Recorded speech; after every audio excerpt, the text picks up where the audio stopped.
Конечно почнува чистењето на малата депонија Солиндан во Охис. Во 23 средни училишта во Скопје се реализира четвртиот циклус на проектот Зборувам на јазикот на мојот другар. Владата одлучи лицата со попреченост да бидат ослободени од партиципација за студирање. Здраво на сите, заедно сме во 29-та епизода на Шорткат. Време е да ве запознаеме со најважните вести од минатата недела. Почнуваме веднаш, следете не.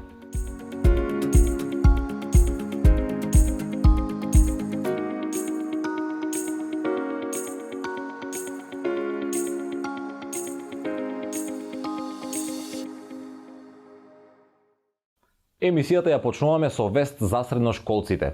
Во 23 средни училишта во Скопје започна четвртиот циклус 3-месечна бесплатна онлайн настава за изучување на македонскиот, албанскиот и турскиот јазик.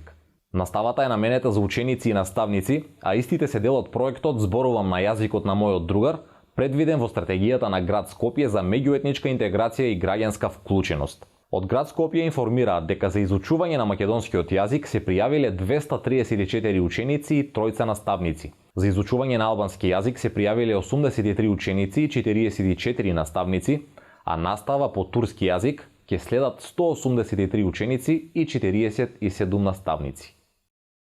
Ве информираме и за уште една одлука која ги засегнува младите. Сите лица со попреченост запишани на прв, втор и трет циклус студии на јавните високообразовни установи во земјава се ослободуваат од партиципација за студирање. Ваква уредба донесе владата на иницијатива на Националното координативно тело за спроведување на Конвенцијата на Обединетите нации за правата на лицата со попреченост. Со оваа уредба, на лицата со попреченост ќе им се овозможи да ги остварат сопствените потенцијали и личниот развој. За образовните институции пак ова е поттик да ги прилагодат условите и програмите за образование за овие сограѓани. Со владината уредба од партиципација за студирање се ослободуваат и лицата со статус деца без родители и родителска грижа, невработените родители на деца, како и лицата со статус воени инвалиди. Продолжуваме со главната тема за оваа недела, а тоа е проектот за чистење на малата депонија Солиндан во Охис. Поречиси 5 децении закана за здравието на скопјани, конечно започнува чистењето на оваа жешка еколошка точка. Сепак, и покрај овој проект, линданот од големата депонија и од другите две депонии и понатаму ќе останат опасност за граѓаните. Во кругот на фабриката Охис, по повеќе од 3 години од најавата, конечно започна чистењето на малата депонија Солиндан. Проектот ќе се реализира една година, со кој линданот и контаминираната земја ќе се спакуваат во специјални буриња и ќе се транспортираат на безбедно уништување во Франција и Холандија. Се проценува дека во малата депонија има 13.000 тони опасен линдан, за чие чистење ќе се потрошат околу 9 милиони евра. Во изминатата година, концесионерот, грчката компанија Полиеко, работеше на поставувањето на заштитниот шатор и другите подготвителни работи пред да започне ископувањето на историскиот опасен отпад. Заштитната покривка е веќе поставена, обезбедена и целосната механизација за ископување на канцерогениот материјал, а сите кои ќе бидат непосредно инволвирани во проектот поминаа обуки за безбедно постапување. Чистењето на линданот требаше да започне во 2020 година, но поради повеќе причини, меѓу кои пандемијата на COVID-19, одложувањето на испораката и монтажата на шаторот, како и поради пронајдениот бел прав во почвата околу депонијата, почетокот на работите беше одложуван. Освен малата депонија, во кругот на Охис се наоѓа и големата депонија во која се проценува дека има над 50.000 тони линдан, а не се знае уште колку илјадници тони канцерогена хемикалија има во другите две депонии. Едната во дворот на некогашната фабрика, а другата надвор од неа, кај локалитетот Пеленица близу Драчево. Кон крајот на минатата година, околу 3 тони линдан спакуван во хартиени вреки беа пронајдени и во магазин во Охис, кој сега е собственост на приватна фирма. Премиерот Димитар Ковачевски минатата недела при посетата на Охис најави дека веќе се работи за мобилизирање на дополнителни средства за проектот да продолжи и на големата депонија во Охис. Продолжуваме со чистење и на големата депонија во Охис, како и на изнаоѓање решение за погонот за електролиза контаминиран со жива, исто така тука во фабричкиот круг. Не соодветно складиран, само затрпан со земја, без гаранции дека е заграден со бетонски базен. Линданот докажано го има во воздухот од центар, дури и до Ѓорче Петров, а многу веројатно дека се наоѓа и во почвата и подземните води во широк круг околу Охис. Меѓународната асоциација за истражување на канцер го класифицира линданот во група 1 канцерогени супстанци со доволно докази дека предизвикува не-Ходжкин лимфом. Долготрајната изложеност на линдан со вдишување кај луѓето се поврзува со заболување на црниот дроб, крвта, како и нарушување на нервниот, кардиоваскуларниот, имунолошкиот и репродуктивниот систем. Линданот во кругот на Охис постои речиси 5 децении. Се работи за халогенирано органско соединение кое долги години се користело за земјоделска употреба како инсектицид.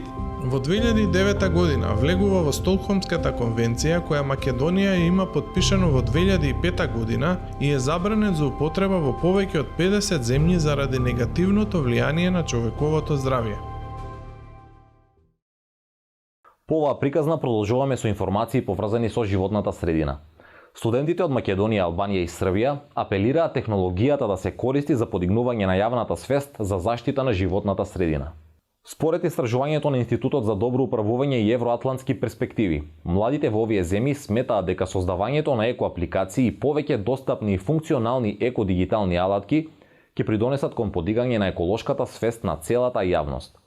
Како добри примери, младите ги посочуваат македонската мобилна апликација Мој воздух, која го мери загадувањето на воздухот. TrashMap пронајди ѓубре која им овозможува на луѓето да фотографираат и пријават отпад на несоодветни места во земјава, и апликацијата Андерва во Албанија, која нуди попусти во екопријателски продавници.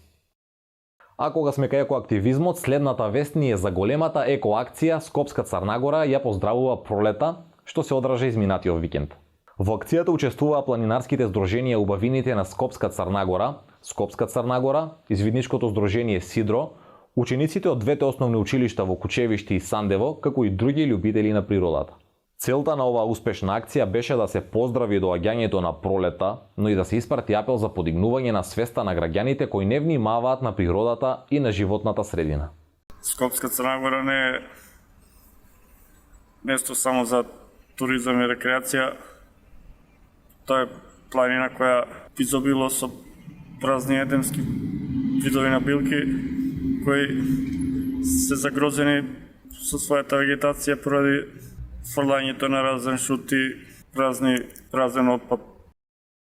Емисијата ја продолжуваме со информацијата дека романот Денот на црвот на авторката Симона Јовановска се закити со наградата Роман на годината, што ја доделува фондацијата Славко Јаневски. Романот, кој е прво дело на авторката, е издаден во 2021 година од издавачката куќа Или во едиција на Проаза. Победничкиот роман за прв пат годинава ќе се промовира низ целата држава. Во најтесниот круг за наградата Роман на годината, од вкупно 39, влегува 4 романи. Денот на црвот на Јовановска, Ноќите кога заспивавме во Помпеја од Давор Стојановски, Ден за одмазда од Ивица Челиковик и Деса од Ивана Трајановска. Наградата Роман на годината се состои од плакета, статуетка и паричен износ од 150.000 денари. А за крајот на денешната емисија погледнете ги снимките што ги направи Мета МК од трите лавчиња кои се родија деновиве во Скопската зоолошка градина. По повеќе од 20 години, Зоо Скопје доби нови лавчиња. Љубителите на животни и посетителите на зоолошката во наредниот период ќе имаат прилика да учествуваат во давањето на имење на лавчињата и секако да ги видат откако ќе бидат доволно возрастни. Ова беше се што ви подготвивме во денешното издание на Шорткат. Ве потсетуваме дека во тек е повикот за кратки видеа на тема климатски промени. Направете видео за климатските промени и пратете го на нашата адреса contact@meta.mk со назнака видеоконкурс. Ве очекуваат вредни награди. И секако не заборавајте да ги посетите веб страницата на meta.mk и рубриката CTRLZ. Чао, чао!